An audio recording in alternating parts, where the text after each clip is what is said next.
इस चैप्टर की शुरुआत एक पेंटिंग के द्वारा की गई है जो 1848 ईस्वी में फ्रेडरिक सोरियो के द्वारा बनाया गया था। Frederick Sorio, A French artist, prepared A series of 4 prints visualising his dream of a world made up of democratic and the social Republic. इस पेंटिंग का एक्सप्लेनेशन फ्रेडरिक सोरियो ने क्या किया है हम लोग इस वीडियो में पढ़ने वाले हैं। तो चलते हैं। इन्होंने कहा कि यूरोप के सभी लोग, अलग अलग देश के लोग अपना अपना झंडा लेकर लिबर्टी को गेन करने के लिए लिबर्टी ऑफ स्टैचू की ओर चल रहे हैं। द लिबर्टी ऑफ स्टैचू क्या था? A female figure was shown with the torch of enlightenment in one hand and the charter of the rights of man in the other hand। एक तरफ लोगों का अधिकार और दूसरी तरफ क्रांति की ओर अग्रसर करने की बात कही गई है।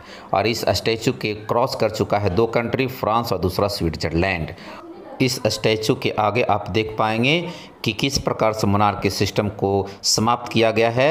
On the earth in the foreground of the image lies the shattered remains of the symbols of absolutist institution, यानी मोनार्की को समाप्त करके उसका मुकुटों की तोड़ करके समाप्त कर दिया गया है। एब्सोल्यूटिज्म मतलब क्या होता है?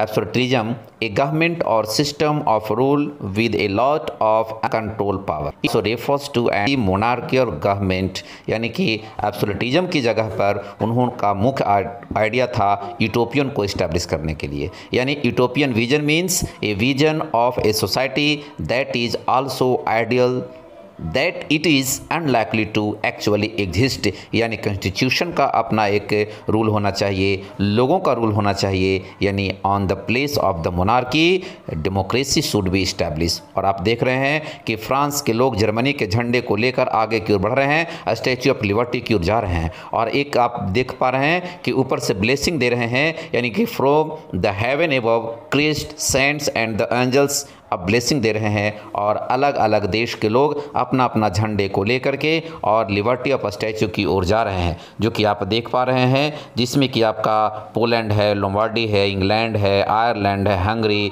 रसिया अपना अपना झंडा लेकर लिबर्टी ऑफ स्टैचू की ओर बढ़ रहे हैं। अर्थात इस रिवोल्यूशन में एक आगे की ओर मोनार्की को हटाकर डेमोक्रेसी को इस्टेब्लिश करने की बात कही गई। एक फटाफट रिवीजन के रूप में फ्रेडरिक सोरियो के पेंटिंग का एक्सप्रेशन करते हैं। The main idea universal democratic and the social Republic. यह पेंटिंग 1848 ईस्वी में फ्रेडरिक सोरियो के द्वारा बनाया गया था। और लिबर्टी ऑफ स्टैचू की ओर लिबर्टी को गेन करने के लिए यूरोप के कंट्री के सभी देश के लोग अपना अपना झंडा लेकर आगे की ओर बढ़ रहे हैं, जिसमें कि जर्मनी का ये झंडा जो देख रहे हैं black, red and yellow colour show कर रहा है। और इसके बाद हम लोग देखने वाले हैं कि लिबर्टी ऑफ स्टैचू क्या है।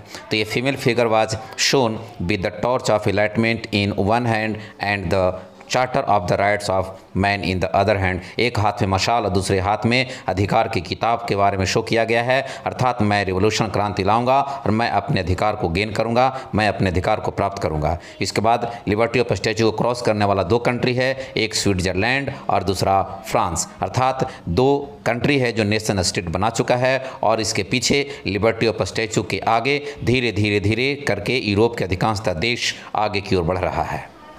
स्टैचू में मोनार्कियल अवशेष पदार्थ को कुछ दिखाया गया है, जिससे कि यह पता चलता है कि हम एब्सोल्यूटिस्ट को समाप्त कर चुके हैं, डेमोक्रेसी के इस्टेब्लिश करने की बात कहे गए हैं। और ऊपर में ये दिखाया गया है कि जो गॉड हैं जो ब्लेसिंग दे रहे हैं, आशीर्वाद दे रहे हैं, सेंट हैं, क्रिस्ट है, एंजल्स हैं, जो डेमोक्रेसी को प्राप्त करने के लिए आशीर्वाद के रूप में अग्रसर हैं। और इसके बाद हम लोग इसमें देख पाएंगे कि एब्सोल्यूटिस्ट और यूटोपियन क्या होता है। तो एब्सोल्यूटिस्ट का मतलब होता है कि government or system of rule with a lot of uncontrol power.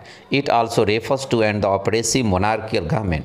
And utopian visions का मतलब होता है the peoples of the world are grouped as a distinct nations identified through their the flags and the national customs. It means utopian is just like the opposite of the absolutism.